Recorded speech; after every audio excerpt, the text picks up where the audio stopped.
ഞാൻ പണ്ട് മുതലേ നൃത്തം ചെയ്യുമെന്ന് അറിയാമല്ലോ. അപ്പോൾ ആ നൃത്തം ചെയ്യുകയും അതുപോലെ തന്നെ സ്റ്റേജിൽ ഓരോ സല്ലാപം എന്ന് പറഞ്ഞ സിനിമയിലേക്ക് വിളിച്ചു. അങ്ങനെ ഞാൻ സിനിമയിലേക്കുള്ള ഒരു ചുവടുവയ്പ് ഉണ്ടായി. രഞ്ജിനി ചേച്ചിക്ക് എപ്പോഴെങ്കിലും ഇങ്ങനെ ഈ ആങ്കറിങ്ങും കോമ്പയറിംഗും ഒക്കെ ബോറടിച്ച് തോന്നിയിട്ടുണ്ടോ? അങ്ങനെ എനിക്ക് പ്രത്യേകിച്ച് അങ്ങനെ ബോറടികളൊന്നുമില്ല. എനിക്ക് ഭയങ്കര ഇഷ്ടമുള്ള പ്രൊഫഷൻ അല്ലേ, അപ്പോൾ എന്തിനു ബോറടിക്കണം. അല്ല, അങ്ങനെയാണെങ്കിൽ നമുക്ക് ഇനി ഒരു കോൺവെർസേഷൻ ഒന്ന് പറഞ്ഞു തരാമോ എന്ന് ചോദിച്ചു കഴിഞ്ഞാൽ ആര് രണ്ടുപേര് തമ്മിലുള്ള കോൺവെർസേഷൻ ചേച്ചി എടുക്കും? മഞ്ജു ചേച്ചിയും ശൈല ടീച്ചറും തമ്മിലുള്ള.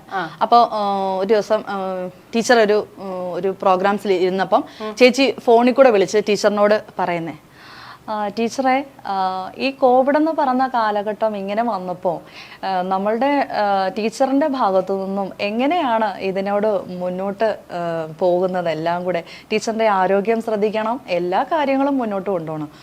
മഞ്ജു, അത് പിന്നെ കോവിഡ് എന്ന് പറഞ്ഞ ഈ മഹാമാരി വ്യാപകമായിട്ട് വന്നപ്പോൾ നമ്മളുടെ എല്ലാ പ്രവർത്തകരും ഇതിന് വേണ്ടി അഗാധമായി പ്രവർത്തിച്ചുകൊണ്ടിരിക്കുകയാണ്. നമ്മുടെ പോലീസും അതുപോലെ തന്നെ ആതുര സേവ സംഘങ്ങളും മൊത്തവും പേരും ഇതിൽ എല്ലാവരുടെയും ഒത്തൊരുമിച്ചുള്ള ഒരു പ്രവർത്തനമാണ് മുന്നോട്ട് പോയിക്കൊണ്ടിരിക്കുന്നത്.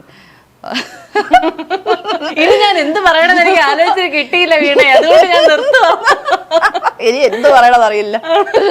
അങ്ങനെ ഇനി ചേച്ചിക്ക് ഇങ്ങനെ ഭയങ്കരമായിട്ട് എനിക്ക് എടുക്കണം എന്ന് ആഗ്രഹമുള്ള ഒരു വോയിസ് ആരുടെയാണ്? നയൻതാരയുടെ വോയിസ് ഒന്ന് എടുക്കണമെന്നുണ്ട്. പക്ഷെ അത് ചിലർ നമ്മൾ പറയുമ്പോഴേ ചില വോയിസുകൾക്ക് ചില പെക്യൂലിയാരിറ്റീസ് ഉണ്ടല്ലോ, അതല്ലേ നമ്മൾ പെട്ടെന്ന് പറയാൻ ഉദ്ദേശിച്ചത്. അപ്പൊ അതൊക്കെ മറ്റുള്ളവർക്ക് കേട്ടാലും ഇത് ആ വോയിസ് ആണ് എന്ന് തോന്നത്തക്ക ഉള്ള വോയിസ് പഠിക്കണമെന്നാണ് ആഗ്രഹം.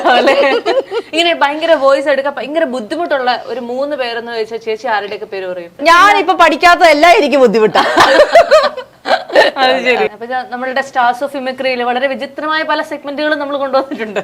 അതിനകത്ത് മറ്റൊരു സെഗ്മെന്റിലേക്കാണ് ഞാൻ കിടക്കുന്നത്.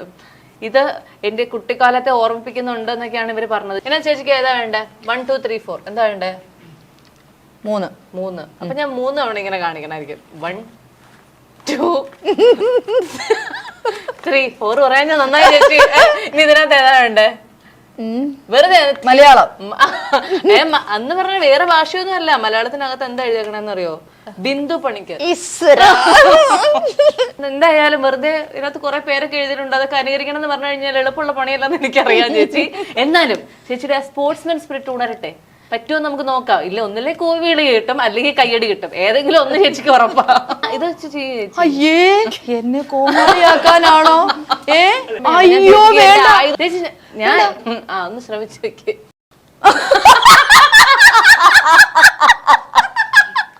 എടാ അശോക, ഞാൻ പണ്ട് മുതലേ ഇങ്ങനെയായിരുന്നു.